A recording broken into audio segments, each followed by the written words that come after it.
നമസ്കാരം.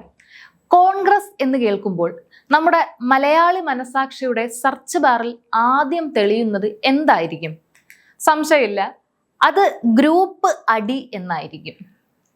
I group, A group, പരസ്പരം കാലുവാരൽ, സമാന്തര യോഗങ്ങൾ, ഇതൊക്കെയായിരുന്നു പതിറ്റാണ്ടുകളായി നമ്മുടെ പ്രധാന വാർത്താ വിഭവങ്ങൾ. എന്നാൽ ഇപ്പോൾ 2026 നമ്മൾ നിൽക്കുമ്പോൾ കളി അടിമുടി മാറിയിരിക്കുകയാണ്.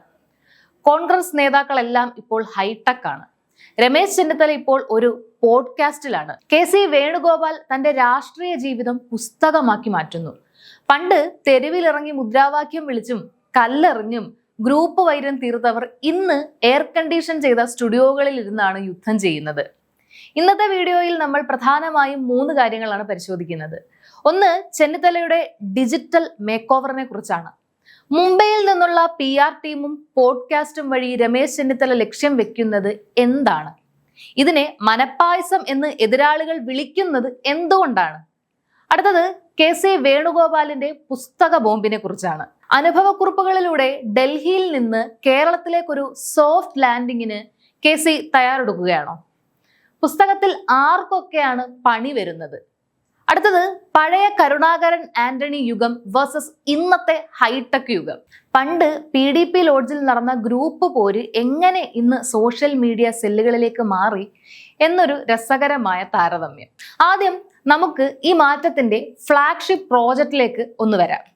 രമേശ് ചെന്നിത്തലയുടെ പോഡ്കാസ്റ്റ് രാഷ്ട്രീയ നേട്ടത്തിനല്ല, ഭാവി കേരളത്തെക്കുറിച്ച് ചർച്ച ചെയ്യാനാണ് എന്നാണ് അദ്ദേഹം അവകാശപ്പെടുന്നത്.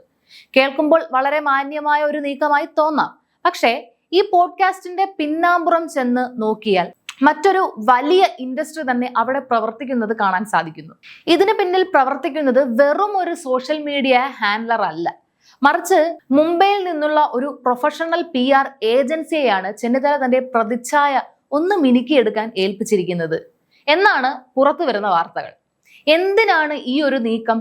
കഴിഞ്ഞ നിയമസഭാ തെരഞ്ഞെടുപ്പിൽ പ്രതിപക്ഷ നേതാവ് എന്ന നിലയിൽ പരാജയപ്പെട്ടതോടെ ചെന്നിത്തലയുടെ രാഷ്ട്രീയ ഗ്രാഫ് അല്പം താഴ്ന്നിരുന്നു. അവിടെ നിന്നൊരു ഗംഭീര തിരിച്ചുവരവിനാണ് അദ്ദേഹം ശ്രമിക്കുന്നത്. വെറുമൊരു പഴയകാല രാഷ്ട്രീയക്കാരൻ എന്ന ലേബൽ മാറ്റി പുതിയ തലമുറയോട് സംവദിക്കുന്ന, ലോകകാര്യങ്ങൾ ചർച്ച ചെയ്യുന്ന ഒരു വിഷണറി നേതാവായി മാറാനാണ് അദ്ദേഹം ലക്ഷ്യം വെക്കുന്നത്. തന്റെ പഴയ സിംഗം ഇമേജിന് പകരം ഒരു കൂൾ ആൻഡ് ഇന്റലക്ച്വൽ ഇമേജ് അദ്ദേഹം ആഗ്രഹിക്കുന്നു. ഇതിനെയാണ് പല മാധ്യമങ്ങളും മനപ്പായസം കുടിക്കൽ എന്ന് പരിഹസിക്കുന്നത്. മുഖ്യമന്ത്രി കസേര സ്വപ്നം കണ്ട് അദ്ദേഹം കുടിക്കുന്ന പായസത്തിന് ബ്രേക്ക് ഇല്ല എന്നാണ് വിമർശനം. എന്നാൽ ചെന്നിത്തലയ്ക്കറിയാം, ഇന്ന് പോഡ്കാസ്റ്റ് ഹിറ്റായാൽ നാളെ അത് വലിയ വോട്ടായി മാറുമെന്ന്. നമുക്കൊന്ന് 90കളിലെ ആവേശകരമായ രാഷ്ട്രീയത്തിലേക്ക് പുറകോട്ട് പോകാം. അന്ന് K. കരുണാകരൻ എന്ന ലീഡർ വിരൽ ഞൊടിച്ചാൽ കേരള രാഷ്ട്രീയം മാത്രമല്ല, ഹൈക്കമാൻഡ് പോലും വിറച്ചിരുന്ന കാലം. അന്ന് PR ഏജൻസികളില്ല, ഇമേജ് കൺസൾട്ടന്റുമാരില്ല, പകരം വിശ്വസ്തരായ ഗ്രൂപ്പ് മാനേജർമാർ മാത്രമാണ് ഉണ്ടായിരുന്നത്. ഉമ്മൻചാണ്ടിയും AK ആന്റണിയും എ ഗ്രൂപ്പിന്റെ അമരത്ത് നിൽക്കുമ്പോൾ കരുണാകരൻ തന്റെ ഐ ഗ്രൂപ്പ് പടയാളികളെ വെച്ച് ചതുരംഗം കളിക്കും. ഒരു ഐ ഗ്രൂപ്പ് യോഗം നടത്തണമെങ്കിൽ അന്ന് നേതാക്കൾ ഒളിഞ്ഞും തെളിഞ്ഞും PDP ലോഡ്ജുകളിലും ഗസ്റ്റ് ഹൗസുകളിലും കൂടണമായിരുന്നു. എന്നിട്ട് ആ യോഗത്തിലെ അതീവ രഹസ്യങ്ങൾ പിറ്റേന്ന് പത്രങ്ങളിൽ ലീക്കായി വരും. ആ പത്രവാർത്തകൾ വായിച്ച് പ്രവർത്തകർ തെരുവിലിറങ്ങി മുദ്രാവാക്യം വിളിക്കും. അതായിരുന്നു അന്നത്തെ രീതി. അന്ന് കരുണാകരൻ ഒന്ന് ചിരിച്ചാൽ അതിനൊരു അർത്ഥമുണ്ട്. ആന്റണി ഒരു നിഗൂഢ മൗനം പാലിച്ചാൽ അതിന് മറ്റൊരർത്ഥമുണ്ട്. ഗ്രൂപ്പ് പ്രവർത്തകർ പരസ്പരം തല്ലുകൂടുന്നത് അക്കാലത്ത് ഒരു ആചാരം പോലെയായിരുന്നു. എന്നാൽ ഇന്ന് നോക്കൂ, ആ ആവേശം കമന്റ് ബോക്സുകളിലേക്ക് ഒതുങ്ങിയിരിക്കുന്നു. പണ്ട് മുദ്രാവാക്യം വിളിച്ചവർ ഇന്ന് ഡിജിറ്റൽ പോസ്റ്ററുകൾ ഉണ്ടാക്കുന്നു.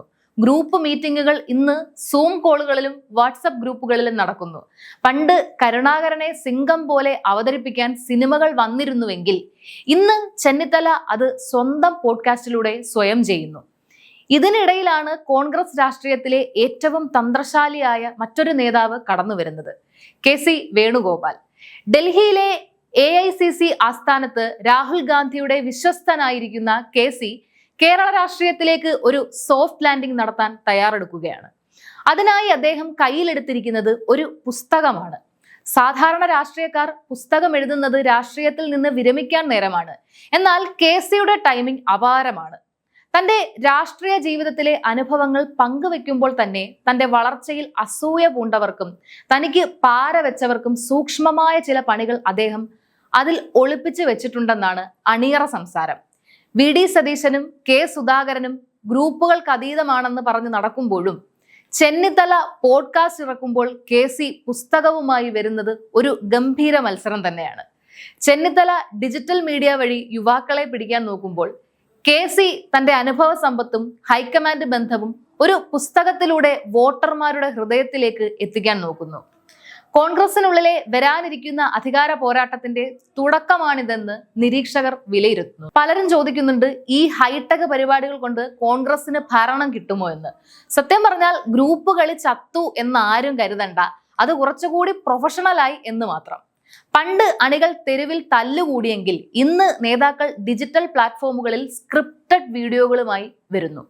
നേതാക്കളുടെ ഈ ഇമേജ് ബിൽഡിംഗ് യഥാർത്ഥത്തിൽ പാർട്ടിയെ ശക്തിപ്പെടുത്താനാണോ അതോ വരാനിരിക്കുന്ന നിയമസഭാ തെരഞ്ഞെടുപ്പ് ഫലത്തിൽ ആരായിരിക്കും മുഖ്യമന്ത്രി എന്നതിലേക്കുള്ള ഒരു മുൻകൂർ മത്സരമാണോ?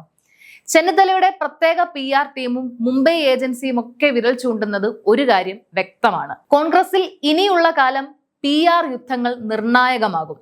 വടകരയിലെ പോലീസ് അതിക്രമം പോലെയുള്ള വലിയ വിഷയങ്ങൾ ചർച്ച ചെയ്യേണ്ടതിന് പകരം നേതാക്കൾ സ്വന്തം പ്രതിച്ഛായ എങ്ങനെ മിനുക്കാം എന്ന ചിന്തയിലാണ് എന്ന് വിമർശിക്കുന്നവരും കുറവല്ല. ഇത് കോൺഗ്രസിനെ രക്ഷിക്കുമോ അതോ നേതാക്കൾ തമ്മിലുള്ള അകലം കൂട്ടുമോ എന്ന് വരും ദിവസങ്ങളിൽ നമുക്ക് കണ്ടറിയാം. ചുരുക്കത്തിൽ കോൺഗ്രസ് ഇപ്പോൾ വലിയ ഡിജിറ്റൽ സ്റ്റുഡിയോ ആയി മാറിയിരിക്കുകയാണ്. ഒരു വശത്ത് ചെന്നിത്തലയുടെ പോഡ്കാസ്റ്റ് ഹെഡ്ഫോണിലൂടെ മുഴങ്ങുമ്പോൾ മറുവശത്ത് കെ സി വേണുഗോപാലിന്റെ പുസ്തകം വായനക്കാരുടെ കയ്യിലെത്തുന്നു. ആരുടെ പായസമാണ് ജനങ്ങൾ കുടിക്കുക എന്നും ആരുടെ PR വർക്കാണ് വോട്ടായി മാറിയിരിക്കുക എന്നും നമുക്ക് റിസൾട്ട് വരുമ്പോൾ കണ്ടു തന്നെ അറിയണം. പഴയകാല കരുണാകരൻ ആന്റണി യുഗത്തിലെ അതേ വീറും വാശിയും ഇന്നത്തെ ഡിജിറ്റൽ യുഗത്തിൽ ഇമോജികളിലൂടെയും വ്യൂവേഴ്സിലൂടെയും നമുക്ക് മുന്നിൽ എത്തുകയാണ്. നിങ്ങൾക്ക് ആരുടെ പോഡ്കാസ്റ്റ് കേൾക്കാനാണ് കൂടുതൽ താല്പര്യം? രമേശ് ചെന്നിത്തലയുടെ ഈ മാറ്റം നിങ്ങൾ എങ്ങനെയാണ് നോക്കിക്കാണുന്നത്? നിങ്ങളുടെ അഭിപ്രായങ്ങൾ താഴെ കമന്റ് ചെയ്യൂ. നന്ദി.